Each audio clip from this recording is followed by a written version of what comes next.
ఢిల్లీలో జరిగేటువంటి ఎన్నికలు కేంద్ర బీజేపీ గవర్నమెంట్ చాలా అన్యాయంగా బిహేవ్ చేస్తూ ఉంది. ఒకవైపు కేజ్రీవాల్ని అరెస్ట్ చేయడం, జార్ఖండ్ ముఖ్యమంత్రి అరెస్ట్ చేయడం, తెలంగాణ ముఖ్యమంత్రి అరెస్ట్ చేయాలని ప్రయత్నించారు, కానీ ఏదో ఆగింది. ఈ విధంగా ప్రశ్నించే వాళ్ళందరినీ కూడా అరెస్ట్ చేసే పని చేస్తున్నారు. ఎవరైతే వాళ్ళు సపోర్ట్ చేస్తారో వాళ్ళ రోజుకి పోరు, ఎవరైతే బీజేపీ వ్యతిరేకిస్తారో వాళ్ళని అడ్డగోలుగా బుక్ చేస్తూ ఉన్నారు. ఇప్పుడు ఎందుకు జరుగుతూ ఉన్నాయి? బహుశా ఢిల్లీలో బీజేపీ ఎక్కడ గెలిచే అవకాశాలు లేవు. కాంగ్రెస్, ఆమ్ ఆద్మీ పార్టీ రెండు కలిసిన తర్వాత, అందులో కేజ్రీవాల్ని అరెస్ట్ చేసిన తర్వాత వచ్చిన ఇన్ఫ్లుయెన్స్ చూసినాక ఎన్ మాస్గా ఢిల్లీలో ప్రజలు బీజేపీని ఓడించేందుకు సిద్ధపడుతున్నారు. రెండోది, ఆంధ్రప్రదేశ్ సంబంధించి సిట్ వేశారు. అప్పుడే మేము చెప్పాం, ఈ సిట్ వేస్ట్, దీనివల్ల పెద్ద ఉపయోగం ఉండదని చెప్పాం. అయినా సిట్ వేశారు. ఎలక్షన్స్ అప్పుడు నేను ప్రత్యక్షంగా చూశాను, మిగతా చాలా పేపర్లు చూశాను. ఆ రోజు తిరుపతిలో ఉన్నాను నేను. చంద్రగిరి ఎమ్మెల్యే జరిగిన దాడి, మహిళా యూనివర్సిటీలో స్ట్రాంగ్ రూమ్ ఉంది, మిషన్స్ అంతా అక్కడ డంప్ చేశారు. అక్కడ కెమెరాలు లేవు, పోలీస్ డిపార్ట్మెంట్ కూడా లేదు, సెషన్ లేదు. మా పార్టీ వాళ్ళు అంటే ఎన్నికల ఆఫీసర్లు మాత్రం ఉన్నారంతే, నో సెక్యూరిటీ. చివరిలో క్యాండిడేట్ వచ్చాడు, అతన్ని ఎమ్మడిస్తూ వచ్చారు, ప్లాన్ చేశారు, పథకం ప్రకారం జరిగిన దాడి. వెంటనే టీడీపీ క్యాండిడేట్ నాని పైన దాడి చేశారు. అది కూడా అట్లా స్పాంటేనియస్గా జరిగితే మనం అర్థం చేసుకోవచ్చు. ఇప్పుడు తెనాలి స్పాంటేనియస్ జరిగింది, ఎమ్మెల్యే వచ్చి వాడిని కొట్టాడు, వాడు వీడిని కొట్టాడు.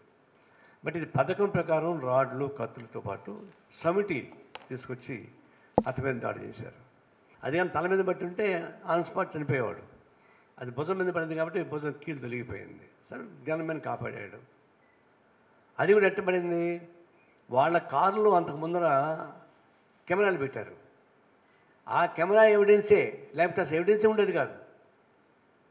అంతకు ముందర దిగి పెట్టారు కెమెరాలకి, వాళ్ళ కారులో కెమెరాలు పెట్టడం వల్ల ఆ కెమెరా ఎవిడెన్స్ తోటి వాళ్ళు యాక్ట్ చేస్తున్నారు. అంటే దీన్ని బట్టి స్ట్రాంగ్ రూమ్ ఉన్న చోట పోలీసులు పెట్టకపోవడం, కెమెరాలు పెట్టకపోవడం, వాళ్ళు క్యాండిడేట్ కారులో నుంచి ఫోన్ చేశాడు పోలీసులకి, వాళ్ళు రాలే, 45 minutes రాలేదు. ఇది ఒక విధంగా పథకం ప్రకారం వాళ్ళు దాడి చేస్తే పోలీసులు చూసి చూడకుండా ఉన్నమాట వాస్తవం. అసలు కొంతమంది మార్చారు, ఎన్నికల కమిషన్ వచ్చిన తర్వాత కొంతమంది మార్చారు, డీసీలు కూడా మార్చారు. కానీ మార్చే కింద అట్లా ఉన్నారు కదా, ఆ డిపార్ట్మెంట్, ఆ గవర్నమెంట్కి అనుకూలంగా అట్లా ఉన్నారు. ఒకవేళ డీజీపీని పొరపాటు కూడా మార్చకుండా పోయి ఉంటే ఇంకా ఎక్కువ అరాచకాలు జరుగుండేవి. బహుశా 50% ఆఫ్ ది స్టేట్స్లో ఘోరం జరిగిపోయింది, మార్చడం గురించి మేలైంది. అయితే ఈ సిట్టు వాళ్ళు చేసిన విచారణ చూస్తుంటే ఆశ్చర్యంగా ఉంది. ఇది కాలక్షేపం చేసేట్టుగా ఉంది చెప్తే కుదరదు.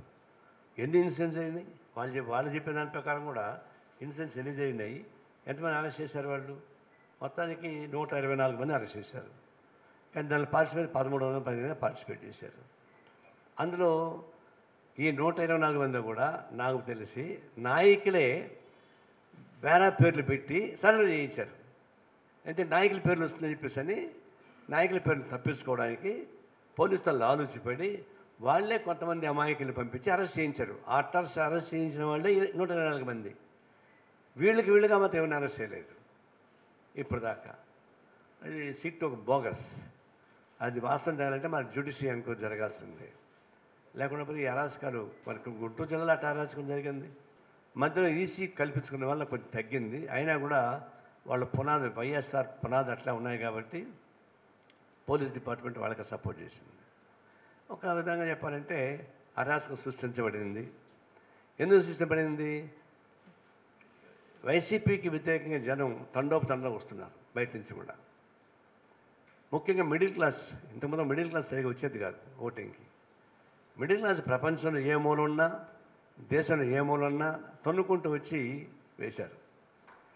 అయితే యాంటీ జగన్ ట్రెండ్, ఆ వేవ్ టీడీపీ ఓట్ల శాతం పెరగడానికి, మిడిల్ క్లాసు ఓటింగ్లో పాల్గొనడానికి ఉపయోగపడింది. ఇది ఒక విధంగా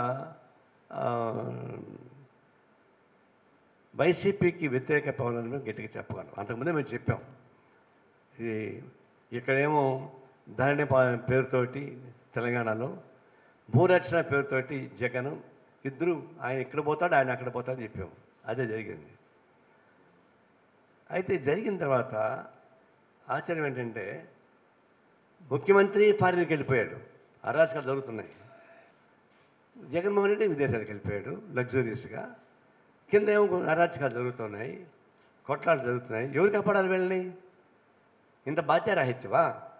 విహారయాత్ర ఎందుకంటే రణరంగం జరిగిన తర్వాత అతను కార్యకర్తలు కాపాడుకోవాలని పని లేదా? కంట్రోల్ చేసిన పని లేదా? అసలు ముఖ్యమంత్రిగా ఉండేవాడు ఆల్ పార్టీస్ మీటింగ్ పెట్టి అరాచకాలని కంట్రోల్ చేయడానికి ఉపయోగపడే బాధ్యత చేస్తారు పని లేదా? ప్రజలు మీరు కొట్టుకొని సావండి, తాంబూలు నుంచి అంత తన్నుకు సావండి అని వెళ్ళిపోయారు. కింద కార్యకర్తలు ఇబ్బంది పడుతున్నారు. జగన్ రెండు విమానాలు పోయాడు అంటే, ఒక విమానంలో డబ్బులు ఉన్నాయని, ఒక విమానంలో ఆయన పోయాడని చెప్పేది కథలు. నాకు తెలియదు అదంతా. ఏమన్నా కానీ వీళ్ళు ఈ రణరంగం నుంచి నిలబడి ప్రజలను కాపాడి ప్రభుత్వ యంత్రాంగాన్ని స్థిమితపరచాల్సినటువంటి వాళ్ళు ఇట్లా పారిపోవడం అనేది విహారయాత్ర పేరుతోటి బాధ్యరాహిత్యం. అసలు ముఖ్యమంత్రికి ఎట్లా ఉన్నారో తెలియదు. దీని మాత్రం తీవ్రంగా ఖండిస్తూ ఉన్నాను.